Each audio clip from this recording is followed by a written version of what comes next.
नमस्कार दोस्तों, एक बार फिर से आप सभी का स्वागत है सिविल सर्विस इंस्टीट्यूट के इस यूट्यूब चैनल में। देखिए, जो एमसीक्यू की सीरीज है उसको आगे कंटिन्यू करते हैं। आज हमने इसमें जो प्रश्न लिए हैं पूरे वो इंडियन हिस्ट्री से हैं और वन बाय वन हम सारे प्रश्नों को यहाँ पे देखेंगे। देखिए, चैनल को अभी तक जिन्होंने सब्सक्राइब नहीं किया है प्लीज़ चैनल को सब्सक्राइब कर लीजिए, वीडियो को लाइक कर दीजिए और दूसरों को भी शेयर करिए। ऐसे ही ऑथेंटिक और हेल्पफुल कंटेंट आपको आपके जो एग्जामिनेशंस होने वाले हैं लाइक एज यूपी, जो यूपी पीसीएस है 2024 का प्रीलिम्स एग्जामिनेशन है, और आरओ एआरओ का जैसे कि आप जानते हैं इसकी नोटिस भी लगभग आ ही गई है, अक्टूबर में ये नोटिफिकेशन आ जाएगा। और जो 69th बीपीएससी हैं उन सब के लिए ये जो एमसीक्यू की सीरीज है ये काफ़ी महत्वपूर्ण है। तो आप इनको देखिए और एग्जामिनेशन में आप इसका लाभ उठाइए। तो चलिए शुरू करते हैं वन बाय वन सारे प्रश्न को। तो इसमें जो सबसे पहला प्रश्न दिया गया है, मध्य पाषाण काल में पशुपालन के प्रमाण कहाँ से मिले हैं? जो मध्य पाषाण काल में जो पशुपालन के प्रमाण मिले हैं वो मिले हैं मध्य प्रदेश से। मध्य प्रदेश में कहाँ पे? होशंगाबाद जिले में। और होशंगाबाद कहाँ? होशंगाबाद में क्या है? ये आदमगढ़ है, ठीक है। और एक स्टेट और है राजस्थान, यहाँ से भी मिले हैं। बागौर, आपने नाम सुना होगा पहले इसका। तो ये दो प्लेस ऐसे हैं जहाँ से पशुपालन के प्रमाण मिले हैं। तो ये दोनों चीज़ें याद रखिएगा।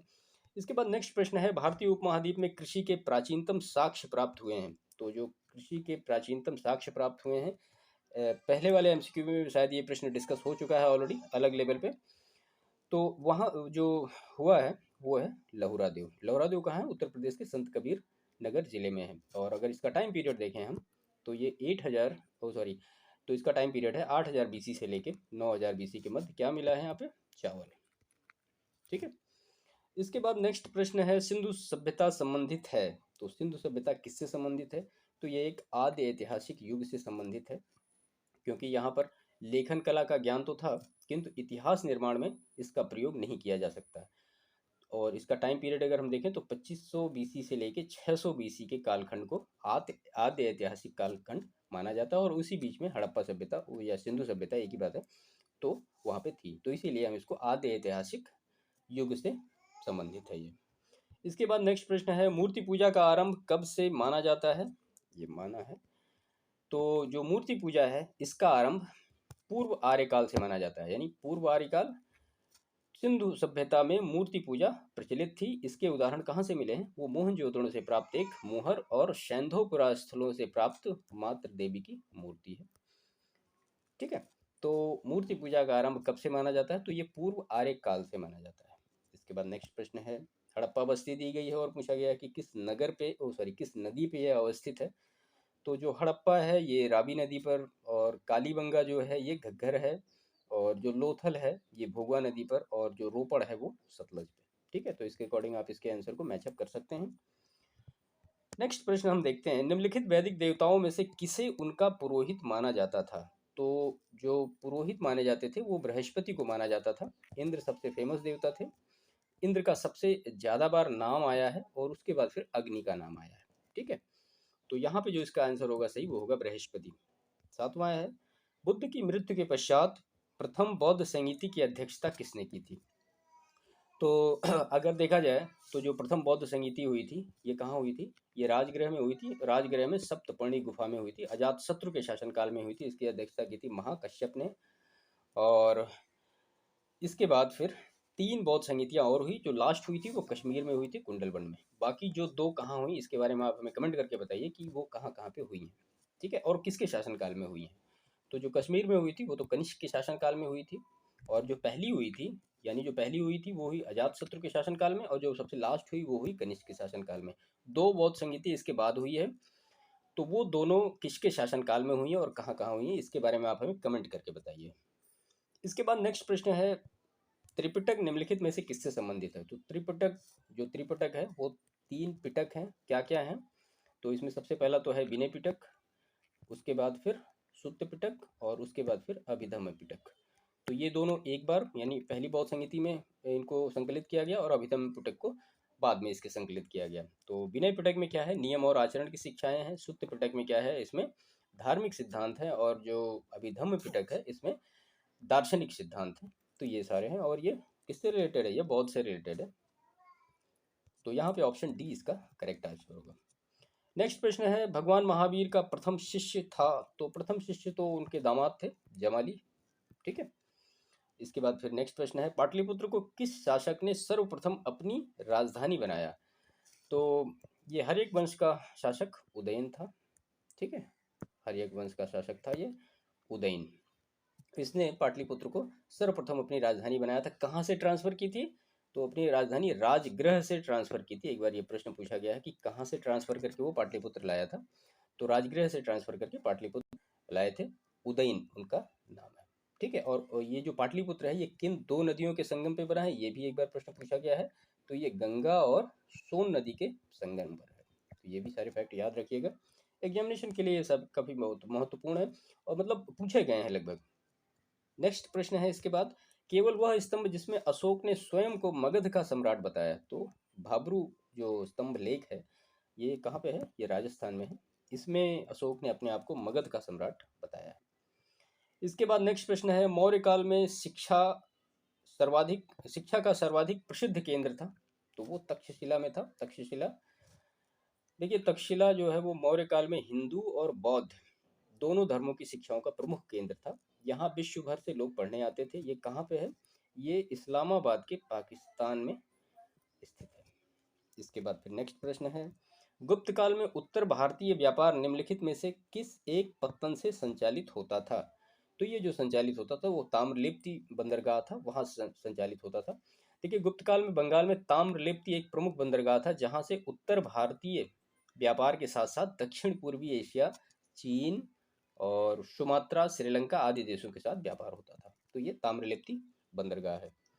इसके बाद नेक्स्ट प्रश्न है, एलोरा के प्रसिद्ध कैलाश मंदिर का निर्माण से कौन सा शासक वर्ग? एलोरा के जो प्रसिद्ध कैलाश मंदिर का निर्माण कराया था ये एक राष्ट्रकूट शासक कृष्ण प्रथम, नाम आप याद रखिएगा, सीधा सीधा प्रश्न पूछा जाता है। कृष्ण प्रथम ने कराया था, राष्ट्रकूट शासक था ये। और ये जो मंदिर था कैलाश मंदिर ये किसको समर्पित था? ये भगवान शिव को समर्पित था। तो यहाँ पे इसका जो आंसर होगा वो होगा सी 14 का। उसके बाद फिर नेक्स्ट प्रश्न है प्रश्न संख्या 15। इसमें विद्वान दिए गए हैं और उनकी पुस्तकें दी गई हैं, आपको इनको मैच करना है। तो बराहमिहिर की जो है वो बृहद संहिता है, और विशाख दत्त की जो है वो देवी चंद्र गुप्तम है, और शूद्रक की जो है वो मृच्छकटिकम है, ये यहाँ पे है, और बिल्हण की जो है वो विक्रमांक देव है। ठीक है, तो इसके हिसाब से आप इनको मैच कर लीजिएगा। इसके बाद नेक्स्ट प्रश्न हम लेते हैं, निम्नलिखित में से किस महिला ने सर्वप्रथम कांग्रेस को संबोधित किया था? ठीक है, तो यहाँ पे इसका जो आंसर होगा वो होगा ए, कादम्बिनी गांगुली ने 1990 में कांग्रेस के कलकत्ता अधिवेशन में कलकत्ता विश्वविद्यालय की प्रथम स्नातक महिला जो थी इन्होंने संबोधित किया था। इस अधिवेशन की अध्यक्षता किसने की थी? सर फिरोज शाह मेहता ने की थी। तो ये सारे फैक्ट भी याद रखिएगा। और अगर ये पूछा जाता है कि सबसे पहले कांग्रेस की महिला अध्यक्ष कौन बनी, तो वो बनी 1917 में। कौन बना? Annie Besant. और अगर भारतीय महिला की बात की जाए तो वो बनी सरोजिनी नायडू। इसके बाद हम नेक्स्ट प्रश्न लेते हैं, निम्नलिखित में से किस अधिवेशन में कांग्रेस के साथ राष्ट्रीय, थोड़ा ये प्रिंटिंग मिस्टेक है, राष्ट्रीय शब्द शामिल हुआ? तो यहाँ पे जो इसका आंसर होगा सही से वो होगा नागपुर अधिवेशन 1891 में। ठीक है, तो इस अधिवेशन की अध्यक्षता किसने की थी? पी आनंद चार्लो ने की थी। इसके बाद नेक्स्ट प्रश्न हम लेते हैं, कांग्रेस के प्रथम अधिवेशन में निम्नलिखित में से कौन शामिल नहीं था? तो कांग्रेस का जो प्रथम अधिवेशन हुआ था उसमें पूछा गया कि कौन शामिल नहीं था। तो कांग्रेस का जो प्रथम अधिवेशन हुआ था वो कब हुआ था? वो हुआ था 28 दिसंबर 1885 को। कहाँ हुआ था? गोकुलदास तेजपाल संस्कृत महाविद्यालय में हुआ था। और इस सम्मेलन की अध्यक्षता किसने की थी? वो की थी WC बनर्जी ने की थी। इस सम्मेलन में सदस्य कुल कितने आए थे? तो वो आए थे 72, जिसमें कौन कौन थे? दादा भाई नौरोजी थे, फिरोज शाह मेहता थे, दिनसा वाचा, एस सुब्रमण्यम, काशीनाथ तेलंग इत्यादि भारतीय शामिल थे। तो यहाँ पे मौलाना अबुल कलाम आज़ाद ये नहीं थे। तो ऑप्शन डी जो होगा ये करेक्ट होगा। फिर से आपको दो सूची दी गई है, संगठन दिया गया है और संस्थापक पूछे गए हैं कि इनसे कौन से संस्थापक हैं। इसका जो सही आंसर होगा, British Indian society association 1891 Radhakant Dev, Indian league 1875 Sisir Kumar Ghosh, East Indian association 1866 दादा भाई नौरोजी, और लैंड होल्डर सोसाइटी 1838 ये द्वारिकानाथ टैगोर। देखिए इसके अतिरिक्त भी और कुछ हैं, आप उनको देख लीजिए। इंडियन एसोसिएशन ऑफ कैलकाटा इसकी स्थापना 1876 में हुई। एस.एन. बनर्जी और ए.एम. बोस ने की, यानी आनंद मोहन बोस ने की। और इसके बाद फिर पूना सार्वजनिक सभा है, जिसके बारे में आप जानते होंगे, 1870, एम.जी. रेनाडे। और फिर एक और है बॉम्बे प्रेसिडेंसी एसोसिएशन, 1885, फिरोज शाह मेहता और बदरुद्दीन तैयब जी। और फिर एक इम्पॉर्टेंट और है मद्रास महाजन सभा, 1884, एम.बी. राघवाचारी। तो इसके हिसाब से इन सब चीज़ों को भी आप याद रखिएगा, एग्जामिनेशन में ये आते रहते हैं। इसके बाद फिर पूछा गया कि सुगौली की संधि कब हुई थी। तो सुगौली की संधि कहाँ हुई थी? सुगौली की संधि नेपाल से हुई थी। ठीक है, तो ये जो हुई थी 1815 में हुई थी। कहीं कहीं 1816 भी मिलेगा आपको। ठीक है, लेकिन अब यहाँ पे नियरेस्ट एक डेट है 1815, तो हम इसको वहीं पे लेते हैं। अगर ये देखा जाए कि संधि पे हस्ताक्षर कब हुए थे, तो वो हुए थे 2 दिसंबर 1815 को। नेपाल की ओर से राजा कौन थे? गुरु गजराज मिश्र। और कंपनी की ओर से लेफ्टिनेंट कर्नल पेरिल ब्रैडशॉ ने हस्ताक्षर किए थे। तो ये दोनों फैक्ट भी आप याद रखिएगा। इसके बाद नेक्स्ट प्रश्न है, 18वीं सदी में बंगाल में वस्त्र उद्योग के पतन के उत्तरदायी कारण था। तो जो वस्त्र उद्योग था उसका पतन हुआ 18वीं शताब्दी में, उसके कारण क्या क्या थे? तो देखिए, 18वीं सदी में बंगाल में वस्त्र उद्योग के पतन के कई कारण थे। पहला क्या है? ब्रिटेन को निर्यात किए जाने वाले माल पर उच्च तटकर लगाना। दूसरा क्या है? भारत पर मुक्त व्यापार प्रणाली को थोपना। और तीसरा क्या है? भारत से कच्चे माल का ही निर्यात कर देना। और चौथा क्या है? भारत माल पर आते जाते समय कर। तो ये सारे बहुत सारे कारण थे, जिसकी वजह से जो वस्त्र उद्योग था वो पूरी तरीके से ख़त्म हो गया। तो यहाँ पे जो इसका आंसर होगा वो सी सही होगा, ब्रिटेन को निर्यात करने वाले माल पर उच्च तटकर। इसके बाद नेक्स्ट प्रश्न हम देखते हैं, 1920 में निम्नलिखित में से किसने अपना नाम परिवर्तन कर स्वराज सभा कर लिया था? तो ये जो कर लिया था, ये all India home rule league ने कर लिया था। 1916 में बाल गंगाधर तिलक के द्वारा all India home rule league की स्थापना भारत में ब्रिटिश शासन के अंतर्गत स्वराज की मांग के उद्देश्य से की गई थी। तो ये आप याद रखिएगा, इसका गठन किसने किया था? बाल गंगाधर तिलक ने किया था। और 1920 में all India home rule league का नाम परिवर्तित करके क्या रख दिया गया था? स्वराज सभा। इंपॉर्टेंट प्रश्न है, इसको देखिएगा सही से। इसके बाद फिर नेक्स्ट प्रश्न है, 19वीं शताब्दी के उत्तरार्ध में नव हिंदूवाद के सर्वश्रेष्ठ प्रतिनिधि थे। तो कौन थे यहाँ पे? तो ये जो थे वो स्वामी विवेकानंद थे। देखिए, अगर स्वामी विवेकानंद के बारे में बात किया जाए तो रामकृष्ण मिशन की स्थापना इन्होंने की थी। कब की थी? 1896 में की थी। और ये रामकृष्ण परमहंस के शिष्य भी थे। राजा राम मोहन राय ने ब्रह्म समाज की स्थापना कब की? 1828 में की। और बंकिम चंद्र चटर्जी ने आनंद मठ और दुर्गेश नंदी की रचना की है। तो ये सारे फैक्ट भी आप याद रखिएगा। इसके बाद नेक्स्ट है, ईस्ट इंडिया कंपनी के द्वारा प्रथम व्यापारिक केंद्र की स्थापना कहाँ की गई थी? तो ईस्ट इंडिया कंपनी के द्वारा जो प्रथम व्यापारिक केंद्र था उसकी स्थापना जो की गई थी वो सूरत में की गई थी। ठीक है, उस समय मुगल बादशाह कौन था? जहांगीर था। जहांगीर के दरबार में 1609 में कौन आया था? कैप्टन हॉकिंस आया था सूरत। और उसने अनुमति मांगी, किंतु पुर्तगालियों के दबाव में आकर मुगल बादशाह ने उसे इजाज़त नहीं दी थी। थॉमस बेस्ट द्वारा पुर्तगालियों पर विजय प्राप्त करने के उपरांत कब उसको अनुमति मिली? 1613 में केंद्र की स्थापना की अनुमति मिली। तो मांगी तो उसने 1609 में ही थी, लेकिन उसको अनुमति मिली 1613 में। तो ये दोनों फैक्ट आप याद रखिएगा। कई बार प्रश्न में बड़ा कन्फ्यूजन हो जाता है कि 1609 में मतलब जो व्यापारिक केंद्र स्थापना हुई या 1613 में हुई। तो 1609 में उन्होंने अनुमति मांगी और 1613 में उसको अनुमति मिल गई और उसकी स्थापना हो गई। ठीक है, और अगर ये देखा जाए कि 1605 में मसूलीपट्टनम में डचों द्वारा पहला व्यापारिक केंद्र शुरू किया गया।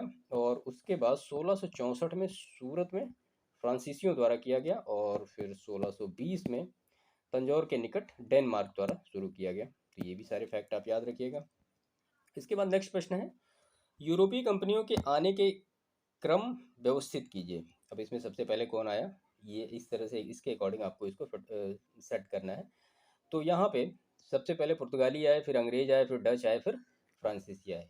कब कब आए? तो पुर्तगाली आए 1498, वास्को डिगामा, आपको याद होगा। अंग्रेज आए 1600 में। और उसके बाद फिर डच आए 1602 में। और उसके बाद फिर फ्रांसीसी सबसे बाद में आए 1664 में। ठीक है, इसके बाद नेक्स्ट प्रश्न है, राजा राम मोहन राय को राजा की उपाधि किस मुगल शासक ने दिया? तो ये प्रश्न बहुत कॉमन है, अक्सर एग्जामिनेशन में पूछा जाता है। ठीक है, अगर हम देखें मुगल शासक कौन था? अकबर द्वितीय। ये देखिए यहाँ पे गलत लिखा है, हाँ, अकबर द्वितीय। इसका जो टाइम पीरियड था वो 1806 से लेकर 1837 द्वारा राजा राम मोहन राय को राजा की उपाधि प्रदान की गई थी। राजा राम मोहन राय को अकबर द्वितीय ने प्रतिनिधि बनाकर कहाँ भेजा था? ब्रिटेन भेजा था। ब्रिटेन के राज दरबार में आर्थिक सहायता, पेंशन संबंधी मामले की पैरवी के लिए भेजा था, जहां पर उनकी मृत्यु हो गई। और ब्रिटेन के ब्रिस्टल शहर, ये भी पूछा गया है, ब्रिस्टल शहर में उनकी समाधि है। इसके बाद फिर नेक्स्ट प्रश्न है, दो सूचियां दी गई हैं, आपको मैच करना है कि कौन सी कैसे है यहाँ पे। तो यहाँ पे सबसे पहले जो दिया गया है लॉर्ड डलहौजी, ये व्यपगत का सिद्धांत। और उसके बाद फिर लॉर्ड विलियम बैटिक है, ये सती प्रथा का निषेध। और लॉर्ड रिपन, स्थानीय सुशासन। और लॉर्ड कर्जन, इसने बंगाल का विभाजन किया। ठीक है, तो जो व्यपगत का सिद्धांत था, डलहौजी का जो टाइम पीरियड रहा वो कब रहा? 1848 से 1856 तक का। ठीक है, और इसी के बाद फिर कैनिन आया, और कैनिन के टाइम उसी के बाद फिर 1857 का विद्रोह हुआ। तो ये कहानी आप समझ रहे होंगे। इसके बाद फिर नेक्स्ट प्रश्न है, बंगाल के नवाब के किस राजधानी को मुर्शिदाबाद से मुंगेर स्थानांतरित किया था? यानी किस नवाब ने मुर्शिदाबाद से मुंगेर राजधानी स्थानांतरित की थी? तो वो था मीर कासिम। देखिए, बक्सर के युद्ध के बाद अंग्रेजों ने मीर जाफर को बंगाल की गद्दी पर बैठाया, किंतु उसने शीघ्र ही विद्रोह कर दिया, जिससे उसे सत्ताच्युत करके उसके स्थान पर किसको बनाया? मीर कासिम को बनाया। किंतु मीर कासिम ने कंपनी के हस्तक्षेप से बचने के लिए राजधानी कहाँ ट्रांसफर कर दी?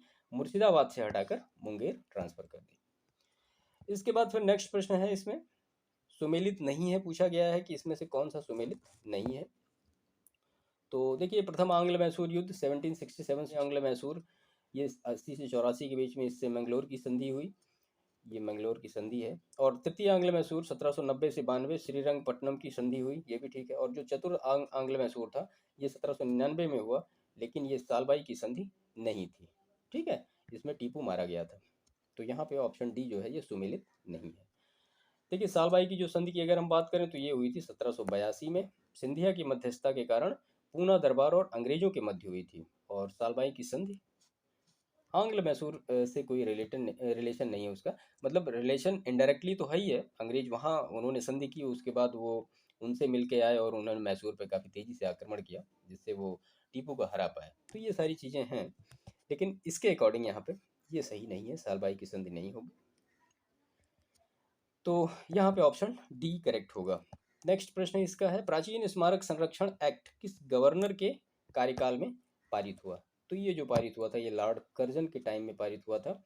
इसका पूरा नाम था प्राचीन स्मारक संरक्षण अधिनियम 1904, ये याद रखिएगा। विश्वविद्यालय अधिनियम भी 1904 में ही आया है। द्वारा लॉर्ड कर्जन ने भारत में पहली बार ऐतिहासिक इमारतों की सुरक्षा एवं मरम्मत की ओर ध्यान देते हुए कितनी राशि लगाई थी? 50,000 पाउंड की धनराशि का आवंटन।